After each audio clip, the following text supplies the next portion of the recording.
देंगे गाड़ी हम बताएं देख लो। হ্যালো গাইজ, আমি বর্ণালী। সবাই কেমন আছো? বাইকটাকে পরিষ্কার করে আমরা যাব একটু বাজারে, মাছের বাজারে।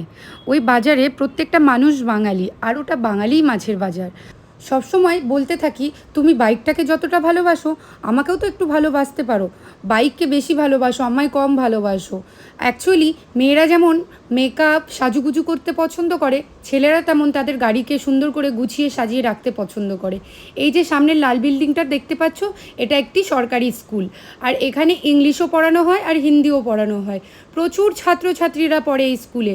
আর আমি দেখতে থাকি, যখন স্কুল ছুটি হয় তখন এতটা ট্রাফিক থাকে এখানে, এই রাস্তাটা খালিই পাওয়া যায় না। এই যে সামনে দিয়ে গাড়িটা যাচ্ছে দেখতে পাচ্ছ, এটা আমার ড্রিম কার।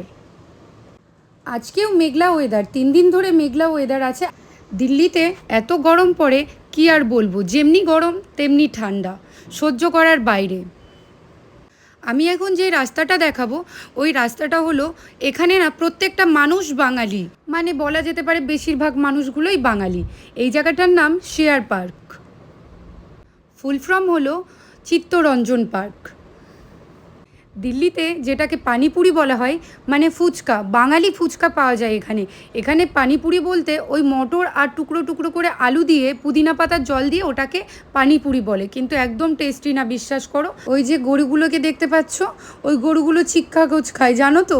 আমি না এত হাসি যে গরুগুলো চিক্কাগোজ খেয়ে কী করে থাকতে পারে, কারণ এখানে তো ঘাস সেরকম একটা নেই, তাই ওদের খাওয়ার জন্য তো কিছু চাই, তাই যেই নোংরাগুলো থাকে ওই নোংরাগুলোই খেতে থাকে এরা। পৌঁছে গেছি মাছলি মার্কেটে। এত ট্রাফিক, আমাদের ঠিক অপোজিটেই মাছলি মার্কেট, ওই কারণে রাস্তাটা পার হতে হবে। এই জন্য আমি পলাশের হাত ধরে রাস্তাটা পার হয়ে গেলাম। পৌঁছে গেছি মাছলি মার্কেটে। এই যে মাছলি মার্কেটটা দেখতে পাচ্ছ, প্রচণ্ড ভিড়। ভিডিও বানাবো সেই সুযোগটাই পাচ্ছি না ভিডিও বানানোর। আজকে রুই মাছের দাম এত বেশি কি আর বলবো, কিন্তু সবসময় আমি রুই মাছ কিনে নিয়ে যাই 120 টাকা কিলো, 150 টাকা কিলো, অনেক সস্তায় মাছ পাওয়া যায়। আজকে চিংড়ি মাছটা বাজারে বেশি উঠেছিল, আর একদম ফ্রেশ চিংড়ি, তাই খুব কম দাম নিয়েছে। গ্রামে হয়তো পাওয়া যায় না, গ্রাম বলতে মানে আমার বাপের বাড়ির ওখানে একটু বেশিই দাম নেয়।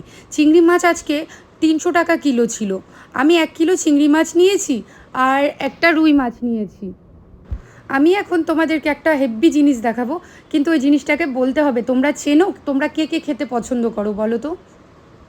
এই যে দেখতে পাচ্ছ, বলো তো এটা কি? তোমরা কি চিনতে পারছো এটাকে? এটা কি বলো?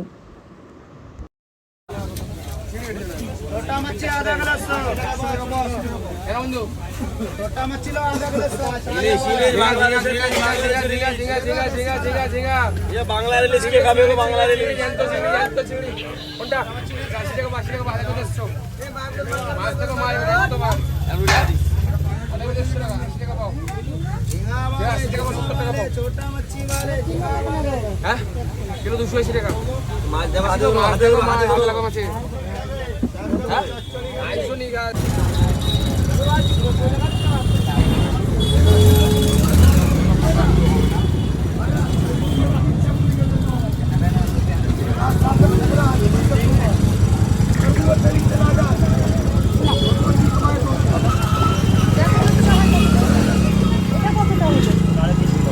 এই যে বাজারটিকে দেখছো, এখানে আসলে হিন্দি বলার প্রয়োজন নেই, এখানে সবাই বাঙালি, বাংলা কথা বোঝে, বাংলাই কথা বলতে পারো।